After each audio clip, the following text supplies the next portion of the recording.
Carbon X21। एक सवाल आप सभी से, चलिए फटाफट से चूज कर लीजिए। क्या आपने कार्बन का स्मार्टफोन कभी यूज किया है, या फिर आपके घर में किसी ने कार्बन का स्मार्टफोन यूज किया है या फिर नहीं किया? हमें नीचे कमेंट में जरूर बताइएगा।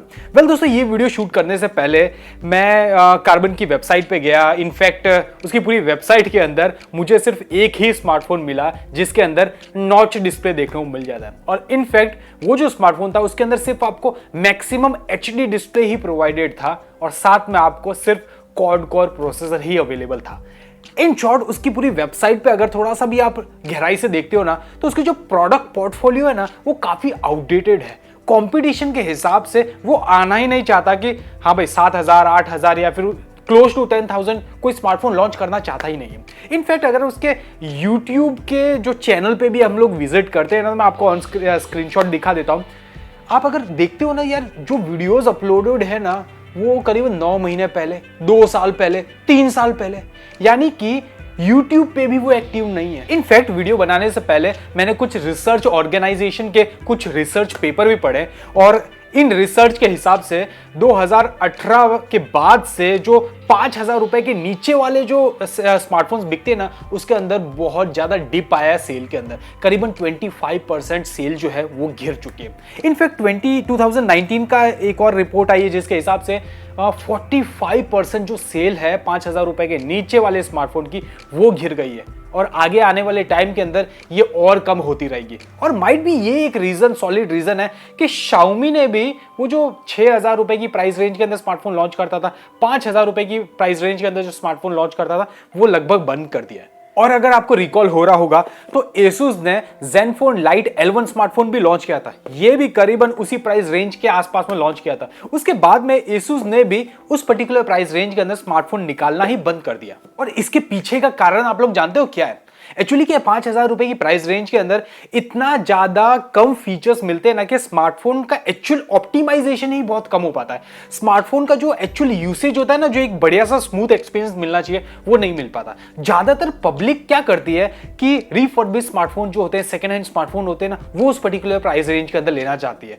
इससे क्या होता है कि प्राइस भी उनको कम मिल जाती है और प्लस वो जो स्मार्टफोन जो बने होते हैं वो ऑब्वियसली 7,000, 8,000, 10,000, 12,000 रुपए की रेंज के बने हुए होते हैं, वो कम रेट के अंदर बिकते हैं। तो वो जो परफॉर्मेंस होता है ना, जो आपको 10,000 के फोन में मिलता है, 12,000 रुपए के फोन के अंदर मिलता है, वो आपको उतने कम प्राइस रेंज के अंदर मिल जाता है क्योंकि फोन सेकंड हैंड हो जाता है। और अगर आप लोग कॉइन के दूसरे हिस्से को देखते हो ना, तो 5,000 रुपए के नीचे वाले जो स्मार्टफोन्स है ना, वहां पे ह्यूज डिमांड है दोस्तों। कारण बताता हूं। नॉर्मली इंडिया मार्केट के अंदर ज्यादातर पब्लिक फीचर फोन यूज करती है। वो सभी के सभी अपग्रेड करने की कोशिश करेंगे और उनके पास में सबसे बेस्ट ऑप्शन क्या होता है? 5,000 या फिर 5,000 रुपए की नीचे वाले स्मार्टफोन्स। इनफैक्ट एक रिसर्च पेपर के हिसाब से ये जो सेगमेंट है, ये काफी बढ़िया सेगमेंट है बहुत सारी कंपनीज के लिए, अगर वो कंप्लीटली इस सेगमेंट को फोकस करते हैं तो। फिलहाल के इस वीडियो के अंदर हम लोग बात करते हैं कार्बन X21 की। 5,000 रुपए के अंदर स्मार्टफोन लॉन्च हो चुका है, 2GB RAM, 32GB internal storage के साथ में। और 5,000 रुपए के अंदर आप लोग जो चीजें डिमांड करते हो वो सारी चीजें आपको यहाँ पे देखने को मिल जाती है। डिजाइन वाइज यार, बैक साइड का जो डिजाइन है मुझे थोड़ा सा ठीक लग रहा है, मैं डिजाइन की बात कर रहा हूँ। हालांकि जो कैमरा सेटअप है, जो बैक साइड के अंदर आपको स्पीकर देखने को मिल जाता है, वो तो यार इस पर्टिकुलर प्राइस रेंज के अंदर आपको यही एक्सपेक्ट करना चाहिए। फ्रंट साइड में मुझे ऐसा लगता था यार नॉच डिस्प्ले प्रोवाइड किया जा सकता था, क्योंकि अगर हम लोग सिर्फ 500 रुपए एक्स्ट्रा देते हैं ना, तो जियोनी का एक फोन है, जियोनी मैक्स।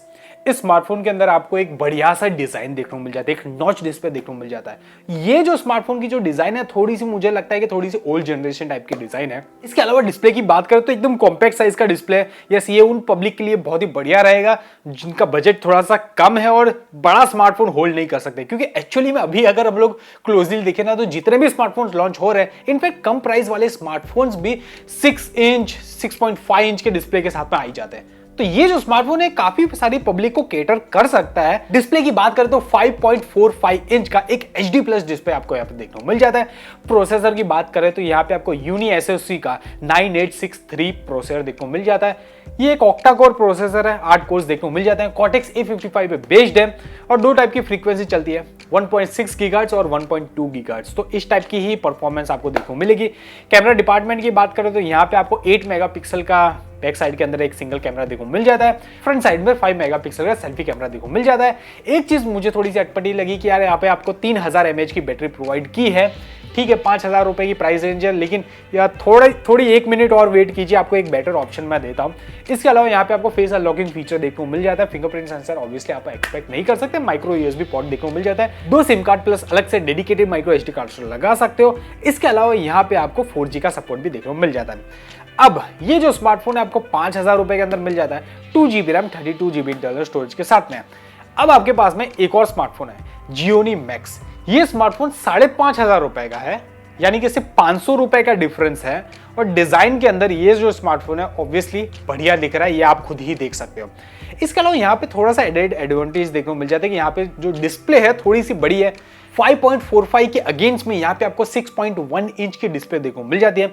इसके अलावा यहाँ पे आपको 13 मेगापिक्सल का एक मेन कैमरा देखने को मिल जाता है, और साथ में bouquet effect depth of field create करने के लिए एक अलग से एक और सेकंड कैमरा भी देखने को मिल जाता है। इसके अलावा यहाँ पे आपको 5000 mAh की बैटरी देखने को मिल जाती है। तो ओवरऑल अगर आप पूरा को पूरा देखते हो ना तो सिर्फ 500 रुपए का फर्क है। आई नो बहुत सारी पब्लिक के लिए 500 रुपए भी बहुत ज्यादा होते हैं, लेकिन मैं आपको एक मोस्ट वैल्यू फॉर मनी वाली चीजें ही बता सकता हूं। तो अगर आप वैसे कंपेयर करते हो 5,000 रुपए की प्राइस रेंज के अंदर, तो आपको सिर्फ 500 रुपए एक्स्ट्रा देने हैं और आपको ये स्मार्टफोन मिल सकता है जो इससे काफी ज्यादा बेटर है। सो ओवरऑल अगर मुद्दे की बात की जाए तो कार्बन का दिमाग एकदम सेट है। उसको 7,000 या फिर उसके ऊपर की प्राइस रेंज के अंदर कोई स्मार्टफोन लॉन्च ही नहीं करना, उसको उस कॉम्पिटिशन के अंदर घुसना ही नहीं है। वो हैप्पी है कि भाई 6,000 या फिर उसके नीचे वाले स्मार्टफोन्स ही लॉन्च करने में। प्लस उसकी एक वीक पॉइंट ये हो जाता है ना कि भाई वो मार्केटिंग के अंदर थोड़ा सा कम ध्यान दे रहा है, और प्लस साथ में उसका जो प्रोडक्ट पोर्टफोलियो है थोड़ा सा ओल्ड आउटडेटेड लग रहा है। तो माइट भी अगर वो लुक पे ज्यादा फोकस करता है ना, क्योंकि नॉर्मली क्या होता है कि ये जो पब्लिक होती है ये आपके अड़ोस पड़ोस के जो शॉप्स होते हैं वहां से सेल्समैन से परचेज करते हैं, और वहां पे वो लोग स्मार्टफोन दिखाते हैं। तो एक तो प्राइस कम होती है वो तो बहुत ही बढ़िया लगता है, लेकिन साथ में अगर डिजाइन बहुत बढ़िया हो जाती है ना तो पब्लिक के दिमाग में वो बैठ जाता है, पब्लिक ले लेती है। तो कहीं ना कहीं कार्बन के लिए यही चीज अच्छी रहेगी यार, डिजाइन के अंदर भी थोड़ा सा इंप्रूवमेंट करना चाहिए। जो एक नॉच डिस्प्ले है वो अगर प्रोवाइड करना स्टार्ट कर दे 5,000 रुपए की प्राइस रेंज के अंदर, तो वो उसके लिए काफी बढ़िया होगा।